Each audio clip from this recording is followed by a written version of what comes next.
our fabulous friends, and Michael and Blair will think about our feelings everywhere with thoughts about feelings.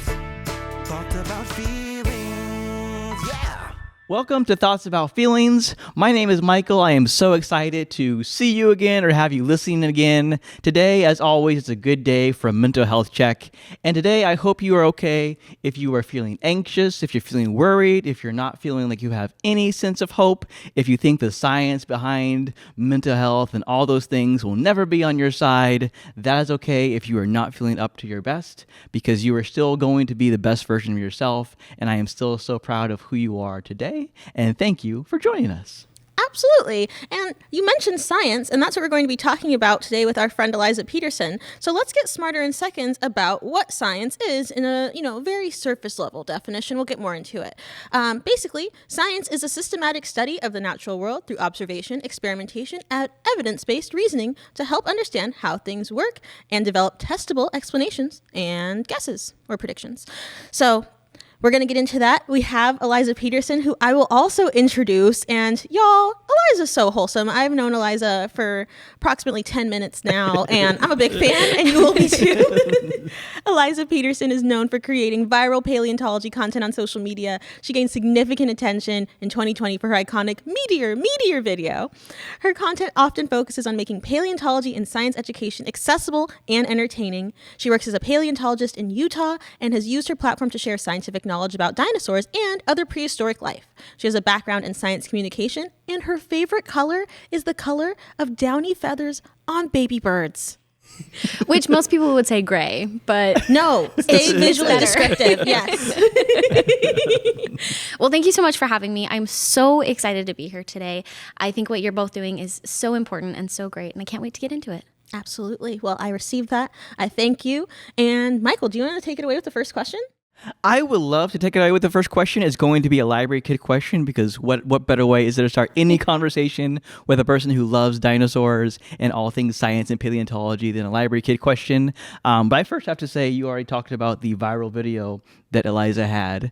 And that video means so very much to me. I love it so much. I don't think you have any idea, but meeting her, is for me like meeting LeVar Burton or meeting Mr. Rogers. She is up there on my Mount Rushmore of wholesomeness, of kindness to dinosaurs, and so much more. When I was having very dark days, sometimes Blair has been kind enough to be vulnerable and share her story with mental health.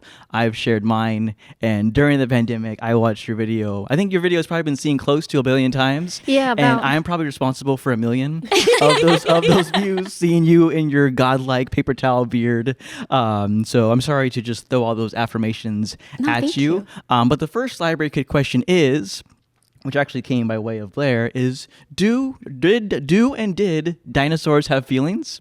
So here's the thing that I want everybody to keep in mind. When we talk about dinosaurs, it almost feels fantastical. Like they're so far removed from us today that it's hard to comprehend exactly what they were feeling. But let's look at whales that exhibit grandmotherly behavior when grandmothers are teaching young whales to hunt, or how to hunt, or where to hunt, and how to be safe. That is done out of love and care. When you have pets, they obviously love and care for you. Why would we assume dinosaurs to be any different? That being said, we also know that there are a range of animals that maybe don't feel similar emotions to like domesticated pets, but do find a sense of emotion through danger and not danger. So at the very least, I think we can say, just based on what we're seeing in animals today, that dinosaurs absolutely had feelings at a base level, and maybe even more so.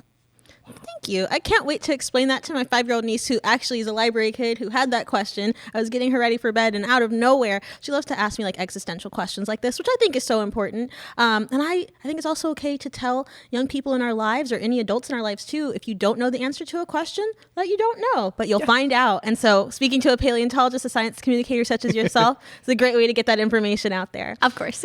So I have so many dinosaur questions. I keep seeing this viral video about how dinosaurs were often depicted as being shrink wrapped. And it starts out with like the image of like, a modern day animal, but showing it how the early naturalists would have depicted it. Can you speak to that? How dinosaurs apparently were chubby?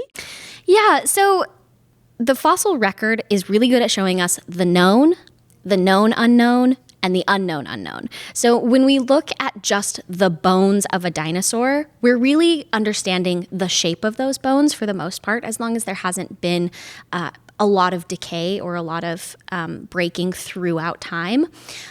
We also do find some skin impressions. We don't have a lot of those, but we do have plenty to make really good science-educated guesses based on the evidence that we have. That's one of those things that is a known unknown.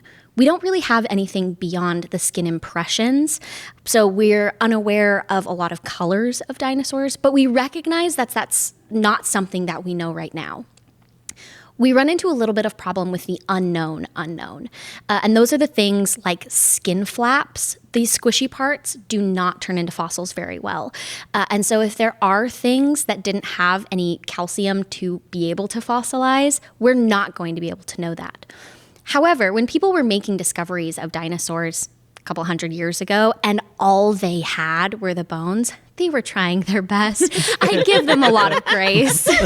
I think if I was in that same position and I just found bones, I would really just kind of slap minimal other details to really showcase the scientific discovery of all of these new things.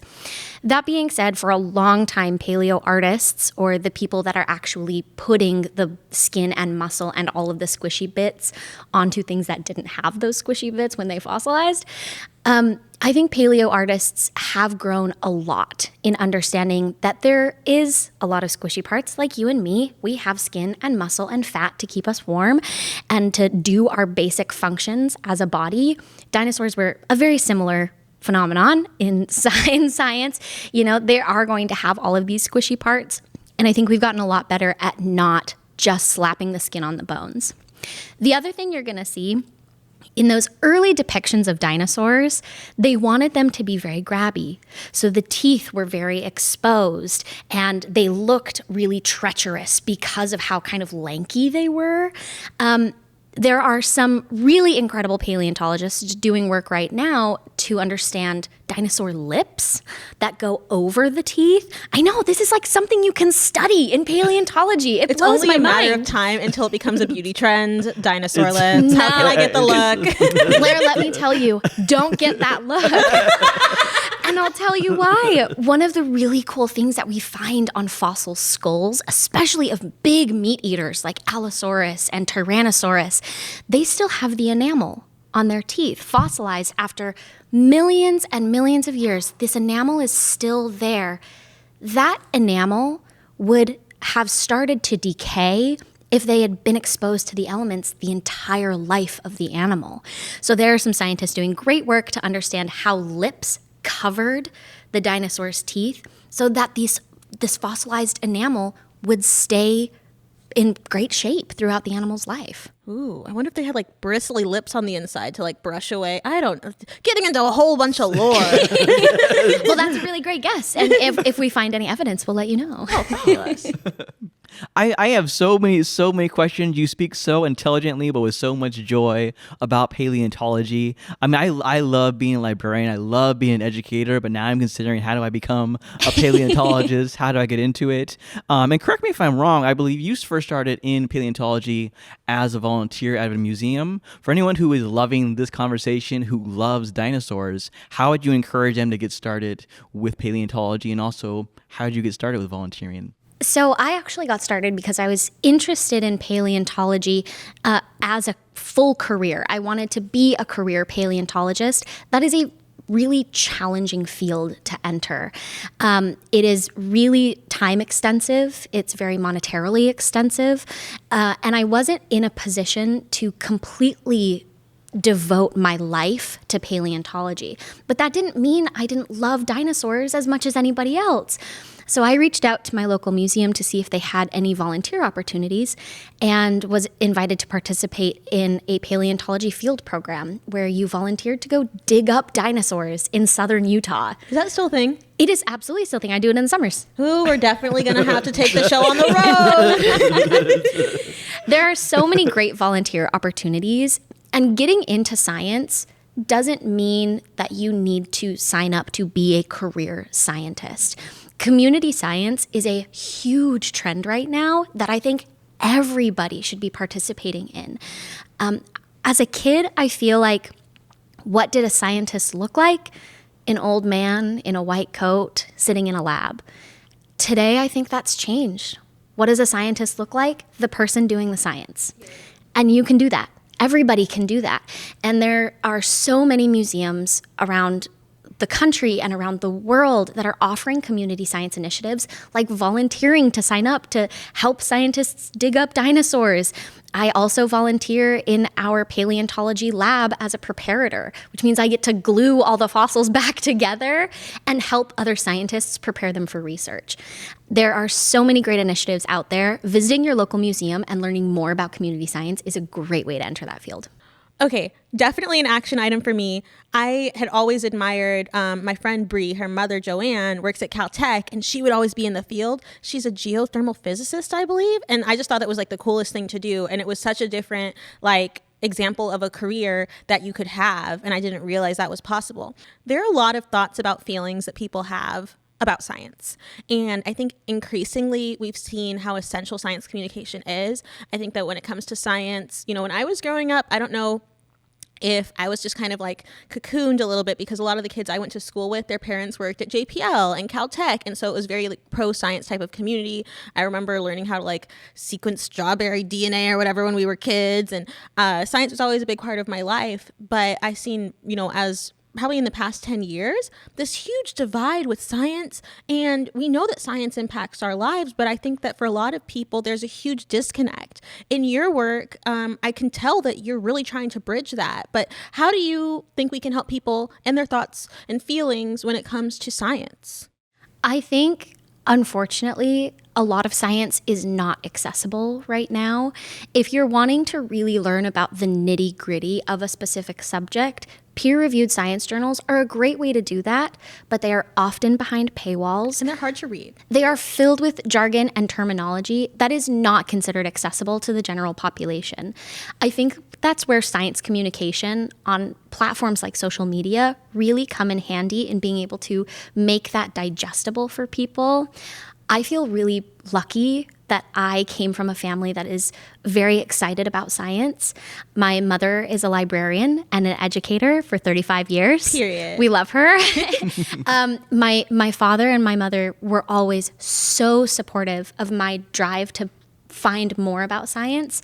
And when I was a kid and I said, I want to be an astronaut, they were like, that sounds great. Let's go to the planetarium and learn more about that. And then when I said, actually, I want to be a paleontologist, that's great. Let's go to the Natural History Museum and learn more about that. And nothing was out of reach. And that kind of supportive community made me who I am. I recognize that's not the case for so many children in America right now. And I think that's where libraries do bridge that gap. I think libraries are an excellent example of accessible science communication, because even as a child, there are countless books about dinosaurs that don't necessarily personify dinosaurs. They actually teach you about the paleontology behind it. Libraries are a great place to go with that. Science can make people uncomfortable because it's filled with things we don't understand, and we often run across things we don't want to understand. And I think it's a very fine line between wanting to know everything and the undeniable fear that comes with knowing everything.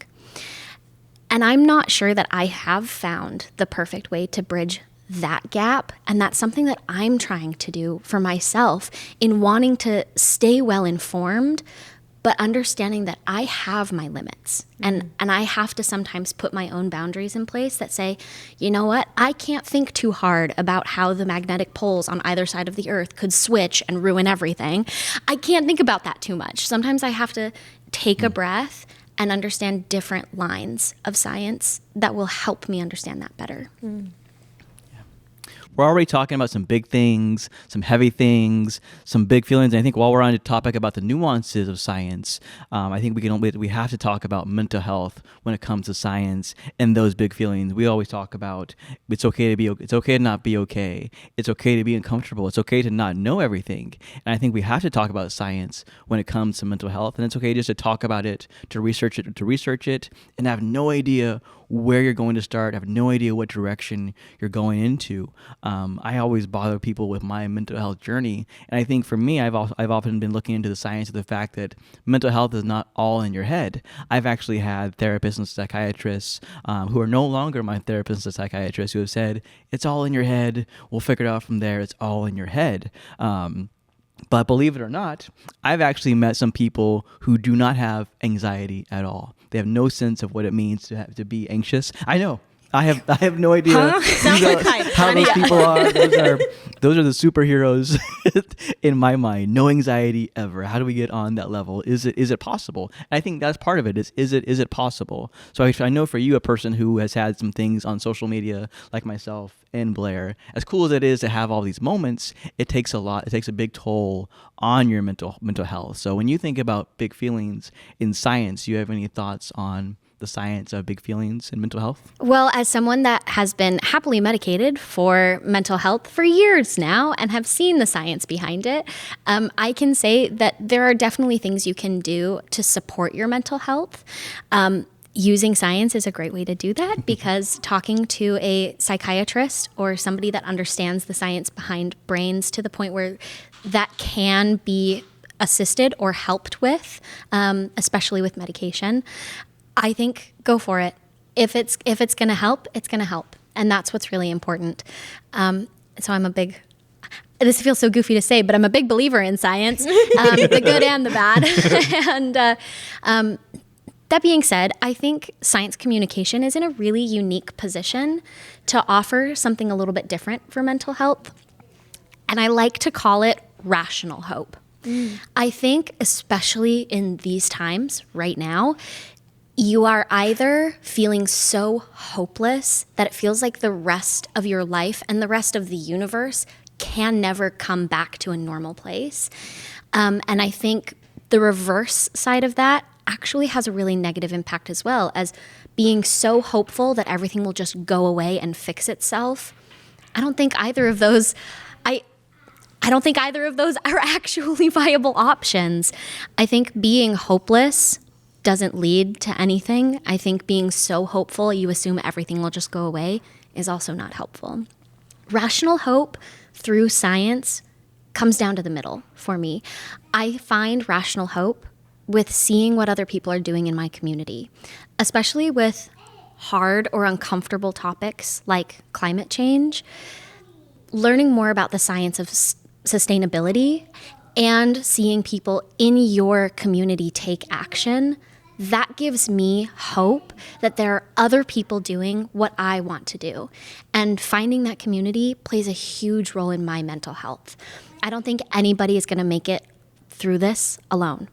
I'm so sure of that. That's absolutely so true. And I always, advise folks when it comes to talking about advocacy, if you ever find yourself, nobody's talking about this, nobody's doing anything about that, you might be erasing a small but mighty team of people who are doing something about it. And it's not to kind of default and fall back and be like, oh, well, they'll take care of it, but to build with those folks, figure out what resources they might need, what visibility they might need, how they might need support, and see how you can use your, what I always say for activism, it's the combination of your interests and your talents and connecting those two things and doing an action that's positive with them. And it sounds like that's something you very much believe in. So do you, Michael. Oh, absolutely. I think you said it perfectly. Finding other people that rally behind the same ideas as you can create a really strong sense of community, especially when things are really scary. I'm having some really big fears about the future of my family's healthcare. And this weekend, I spoke to my local city council, and they let me know that they're offering free first aid and CPR and AED training. And so I went and I did that. Period. And it was so fun. And I met some really great people that were also feeling really strong feelings about that. And not being alone in my fears actually made me feel less fearful. And it felt like I didn't have to deal with it alone. I had a community behind me. I had the support behind me. And there are resources available if you're wanting to pursue that as well. And I'm very excited to be able to put those to the test if needed. Absolutely. Well, hopefully you won't have to, but should the situation arise, you can. And I definitely can relate to how important it is to not feel like you're going through something alone. I think that, Michael and I, even though we had pretty different upbringings in different parts of California, we kind of found ourselves in the same place of trying to be like wholesome, positive energies online while also dealing with some, mental health difficulties, having to deal with like the visibility. And I want to ask you, when the video Meteor absolutely took off, you even told me that you made it on accident. Relatable content there. When I made my first Smarter in Seconds episode, I was like backlit. I used like a tiny little lapel mic. I was like, okay, we'll have to have a mic and lighting. And thank goodness one of my friends, Courtney Quinn, just was like, hey girl, I got you. You want 2 sources of light. She broke it down and everything, and she had my back. But I wonder what that's been like for you. What the visibility and all the things that comes with that. The comment section. Ooh, what has that been like? I think that video brought me so many opportunities that I would not have had otherwise. Some of those opportunities are to reach out to people, especially September of 2020, when so many people were struggling, like Michael shared with me, and I'm keeping that with me forever. That is so kind of you to say. I was so thrilled to be able to give some people something to smile about and something to laugh about. In a really dark time, it felt like I was building that community that I needed by sharing that with other people. But it's not all good. I don't know. I'm going to have to ask this question back. Why are people so mean? I mean, what's going on? There is some science to it, it turns out, and we're going to put it in the show notes because I don't even want to say it wrong. But there's some level of like disassociation that happens in our minds when it comes to voicing hatred and stuff online. People feel like it's free of consequences. People are not thinking about how it's going to impact you. Michael and I shared in our first episode about how, not just social media, but our own mental health struggles, sometimes exacerbated by social media, even for me, brought me to a place where I feel like I couldn't be around anymore, or I shouldn't be around anymore. And when somebody's writing a hateful comment to you, it's not just, sometimes they want to hurt, they want to be provocative, but it's usually the last thing they think about. They're not thinking, 3 years from now, oh, I really sent that message to Blair that almost sent her over the edge.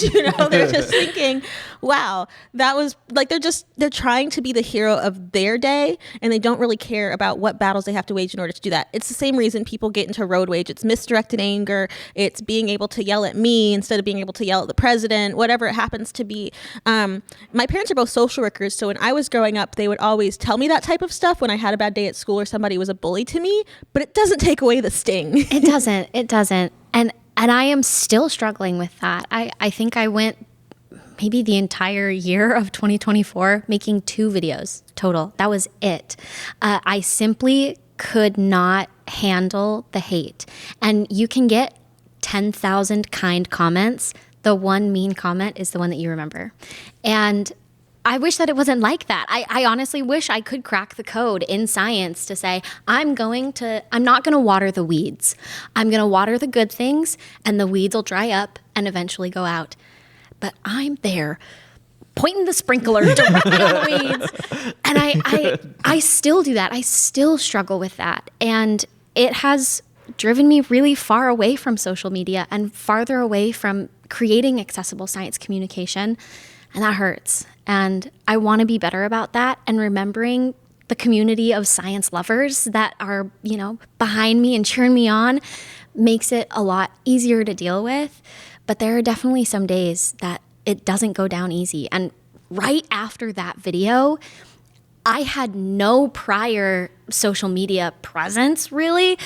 And after that video went out and went so viral, there were so many feelings of joy and excitement and opportunities, this one included, that I would not have had an option to do before, and so much darkness that I did not foresee. And it's been a long 5 years of trying to get back to somewhere in the middle, of recognizing the wonderful opportunities and also acknowledging that there's going to be some hate. And that's an occupational hazard. Everything you just said is so very powerful and so very true for myself. I don't want to speak for Blair, but it's very true for me. I mean, I think it's just so important to take breaks, like you said. I mean, I know that was hard to do, but many of us don't know that it's okay to take breaks as social media influencers, whatever that may be. As professionals, we need to just take breaks in life, but also on social media. It's okay to take breaks, to take time away for yourself, to prioritize your mental health, because there are so many mean comments. I mean, you two addressed it beautifully, but I think a lot of it is, and it doesn't excuse the bullying, it doesn't excuse the negative behavior. But library kids ask me that question, they say, why are people so mean? And just like you just asked me and Blair, and it's just like, I don't honestly know.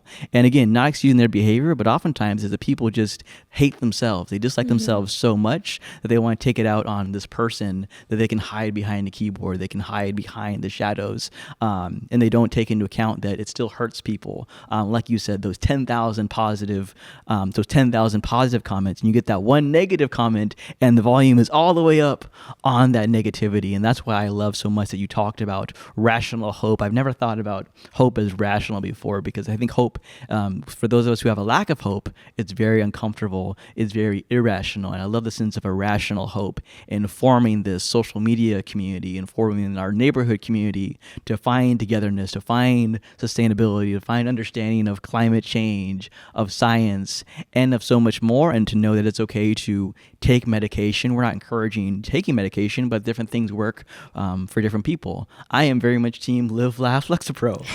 Everyone else is into different things, and I love all of what you just described, and it's so very true. I think you'll also find that same kind of rallying behind people and hatred kind of coming together at a point behind scientists. There's so much new science that happens, which I love. I love learning about new science that's coming to light, but it also can be really scary about the new science that's coming to light. And I think people want to direct that fear towards somebody, and scientists get it a lot. I see how it happens, but I think it can be so difficult because it becomes so unmoored and so unhinged and in many ways unnecessary. But that's why I try to emphasize, through this podcast, through Smarter in Seconds, through the work that all of us do, which is helping people to love themselves and to have that sense of self to stand on, and that if you learn something new, that's not attacking your sense of self. That doesn't take anything away from you. If what you previously believed or thought was true changes and the science changes, I mean, how do you handle that when that happens to you? I mean, the way that you started this podcast by explaining what science is, I think says everything. Every single day, we observe the world around us. In all of our senses, we are observing. Our next step in asking questions and forming hypothesis, when we come to a conclusion in science, we've come to a conclusion based on scientific evidence.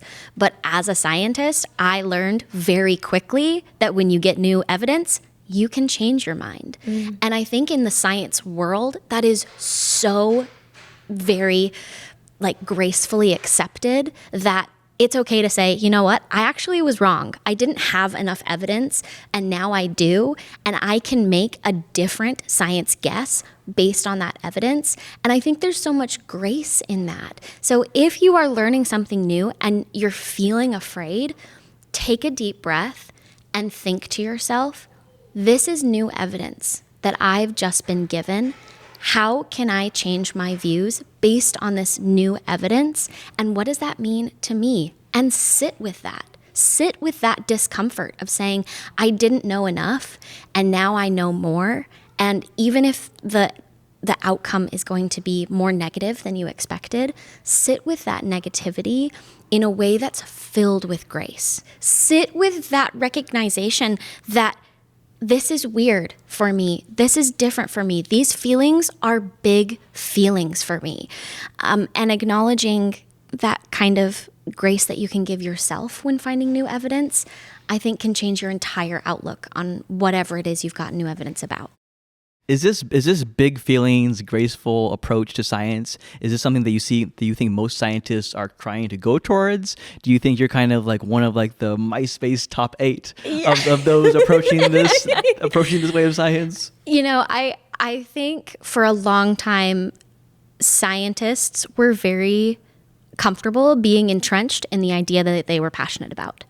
That is how science operated for hundreds, if not thousands of years. You had one idea and you dedicated everything to proving that that idea was correct. In the last 20 years or so, I think the majority of scientists have moved beyond that and recognized that this new evidence is something to celebrate and something to be excited about, even if it makes whatever we said earlier wrong. We now get to be right again based on the evidence we have. And so a graceful approach to learning and a graceful approach to understanding science, I don't think is uncommon, but I think people are so like they have this vision of what a scientist is, and it's this old man in a lab coat inside of a lab, and that's all that a scientist is. I think we've definitely proven that we've moved beyond that. And I can't speak for every scientist. I'm not speaking for every scientist, but the scientists that I interact with every single day are so filled with grace, are excited to learn more, and are excited to tell people the exciting things that they're learning. And I'm very grateful that I've built such a community of scientists as well that have vocalized that support for new evidence and changing our minds and being so filled with grace and hope. I've never had the chance to just like info dump and have info dumped at me with a paleontologist before. So I'm really grateful for this opportunity. And one question that I have that I could probably look up, but I'm not gonna. I'm just going to ask you, right? Because it's okay to have conversations and not just go to search engines all the time. Should we be concerned about a Jurassic Park future where a scientist finds some DNA inside of an amber, inside of a mosquito, and like, because I feel like sometimes these billionaires are doing things that we have no control over. So is that something that's going to happen? Would you tell us about it if it did? Okay. Is it happening already? So this is a hot take, and I speak for myself and nobody else when I say this because it's a very hot take. No, Jurassic Park is not going to happen. And I'll tell you why. So the DNA inside of the mosquito, inside of the amber, is what brings these dinosaurs, quote unquote, back to life. If you haven't seen the movie or read the book, I'm sorry. Spoiler It's been out for decades, so that's how they did it. The problem is DNA is a lot like milk. Can I ask you? Am I allergic to it? Well, so here's the thing. We're like, oh, Would no. you drink 65 million year old milk? No, but I Not heard that willingly. they found some old honey in a situation in Egypt. Yeah. I would totally try that I and would like try that. unleash a curse upon myself. 100%. You would win for your factor. I would not. I would Yeah. not try that milk. I would. But I'll say I have a little bit of trouble drinking milk if it's like 2 days past the best by date. absolutely not. I'm like, I can't do it emotionally or physically. But I'll say DNA tends to go bad in the same way that milk goes bad over time. And that long of a process in between when the mosquito actually bit this animal and then it fossilized into amber. And then at that point, we were able to take it out of the bug and whatever. I don't think that there is hard evidence supporting that idea. That being said, there are some groups that are working towards bringing back some extinct animals. Here's the problem that I see with that. They're missing roughly 2 to 4% of the DNA. That is a lot. That is a massive amount of DNA when it comes down to it. Additionally, I don't see the science that they're sharing with how they plan to do that, and they are asking for a lot of money. And if there are groups asking for a lot of money to do something sciencey and they're not showing you the science, I would hesitate to believe that they have enough of that science to continue. So they're definitely getting a bag, but I don't think they're getting a mammoth. So I don't think you need to be worried. There are not going to be like brachiosaurs hanging out in Central Park. I'm That's worried not about the going to raptors, happen. to be honest. Oh, we have raptors. Oh, Blair, I'm sorry. So Pray there tell. have been a whole lot of extinctions. Yes. There have been some major extinctions. Most recently, there was a major extinction about 65 million years ago. The Cambrian explosion, not extinction. Woo! Yeah. The Cambrian explosion is so fun. I want to talk about that too. No, it's a big. Wait, tell me about these raptors before we move on. Well, that's the thing. Oh, okay. So during the last big extinction event about 65 million years ago, there were some things that survived. And those things were able to find food sources elsewhere beyond what was immediately available on the ground for like our plant-eating friends, like our triceratops, just couldn't find enough food, ended up going extinct. And that is why we have birds today, like eagles. Look at a chicken's foot. And tell me that does not look like a dinosaur It's a foot. tiny Wait, dinosaur. but that's so funny because I'm actually afraid of birds. So tracks. Oh, well, there you go. Perfect. That's the science. I love Claire. when my That's fears the line science. up, you know? Absolutely. I have the very great pleasure of living next door to a woman that cares for birds that can't be re-released into the wild. And she has a variety of raptors that are being supported through Hawkwatch International, which is a really great nonprofit that I've partnered with before. And through Hawkwatch, they support raptors. And they are really cool and very fun to get to know from a safe distance. So if you're feeling scared of birds, if you're feeling a little anxious about birds, the place I would start is seeing if you have a local aviary. We have a great one where I'm from in Salt Lake City that offers some really great educational resources in getting more comfortable with birds. But if you're scared of birds, you're scared of birds. And that fear is totally validated, and I completely understand. As my friend Kate Robards would say, I wish them well and far away from me. Perfect. That does it. Speaking of Jurassic Park, I have another library kid question for you, which is also a me question for you. I'm once a library kid, always a library kid. I'm one of those people. I grew up watching Jurassic Park, grew up watching A Dinosaur Story, We're Back. This is my love, the history, the science of dinosaurs. I also just love the displays of dinosaurs. And of course, I'm a 90s kid, so I grew up watching Land Before Time. Classic. Had my heart torn out of my chest by As Land you Before should. Time, of Yeah. course. It's a rite of passage. It is. And my question is kind of a loaded question, part one, part two. I always tell the library kids my favorite dinosaur in Land Before Time is Petrie.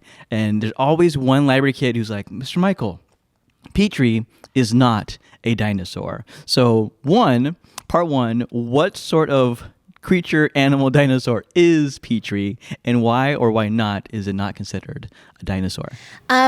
So can you show me a picture of it really quick? Because I believe that it's a pteranodon, but I couldn't tell you, but That's I'll what show it library to you. kids do tell me, but let's see if it's- do want to double check before I actually tell you. It's been a minute since I've watched Land Before Time. This is I a haven't good se- reminder. I Watch haven't the seen- things that you sat with your childhood. This guy. So there was a big split through a couple different family trees. Dinosaurs actually constitute a really small number of prehistoric creatures. And dinosaurs are in a classification that is highly specific. So there are a lot of other things like crocodilians that existed alongside dinosaurs that are not dinosaurs. Sharks are not dinosaurs, but they existed along the same time. Pteranodons are another one of those things. Petrie is a pteranodon. Very, very cool prehistoric animal. Not a dinosaur. At least not classified as a dinosaur. But I think correcting people about what a dinosaur is or isn't can get really pedantic. So when somebody asks me, like, what's your favorite dinosaur? I assume they mean, what's my favorite prehistoric creature? Because I like to give a lot of different answers. So. That'd be a good question for us all to answer. And then you can tell us whether or not it's an actual dinosaur. Okay, great. All right, I'll go first. I love a triceratops. Those are super cute. I say cute, but like if Jurassic Park would happen, which you said it won't, I'm not taking one of those home. It's an herbivore. It's gonna be nice. So I always feel like I'm a basic person. I'm not calling anybody basic. I love the Tyrannosaurus Rex. I have the Tyrannosaurus Rex tattooed on my wrist. And if Jurassic Park was real, I wish I would be a person who would never go pay money to visit Jurassic Park. I want to be a person who would go to Jurassic Park and would try to free all the prehistoric creatures. Yeah. I would be chained to the fence. Let them go. Yeah, I want to talk about that for a minute too. I think Jurassic Park can't happen scientifically. I think We're Jurassic trying Park here. shouldn't happen ethically. Jeff Goldblum would agree. There is definitely some differences in oxygen between the time that we are alive and the time that dinosaurs were alive. So if we brought them back, the oxygen isn't dense enough They for would all them. have asthma. Yeah, exactly. Would that sound like a pleasant life to just make a bunch of things with asthma and be like, good luck? Bye. Additionally, there are so many endangered animals on this earth right now. Let's work on saving those. We don't have the right ecosystems. We don't have the right habitats for these giant animals like dinosaurs. But we can save habitats that are critical for other species. And so rationally, I don't think Jurassic Park will happen. Ethically, I hope it doesn't. That part. So that being said, my favorite dinosaur, oh boy. See, this is a stressful question for a paleontologist because I feel like I'm going to make people mad no matter what I Don't say. worry, we won't tell the dinosaurs.